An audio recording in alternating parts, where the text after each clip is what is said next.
মক্কার চত্বরে হুজুর আমাকে দেখলেন, দেখে একজনকে পাঠালেন যে এটা আজহারি না?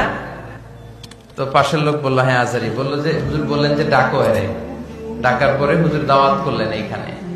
তো আমি বললাম হুজুর আমার তো ডেট গুলো অনেক আগে থেকে বুকড হওয়া। তো হুজুর তখন চমৎকার একটা কথা আমাকে শুনিয়েছেন। হুজুর বলেছিলেন আনতা তুরিদ ওয়া আনা উরিদ ওয়াল্লাহু ফাআলুল লিমা ইউরিদ। আমারে বললেন আজহারি শোনো, তোমার একটা প্ল্যান আছে, আমারও একটা প্ল্যান আছে, কিন্তু প্ল্যান বাস্তবায়ন হবে তার, যে প্ল্যানটা আল্লাহ করেছে, ঠিক কিনা? সে আল্লাহর প্ল্যানই বাস্তবায়ন হয়েছে। গত বছর আলহামদুলিল্লাহ আপনাদের খেদমতে কিছু কথা রাখার সুযোগ হয়েছিল। আজকের এই চমৎকার সময়েও আপনাদের খেদমতে আপনাদের সাথে দেখা করার, হুজুরের কাছ থেকে দোয়া নেওয়ার সুযোগ হয়েছে আলহামদুলিল্লাহ। আল্লাহ কবুল করো।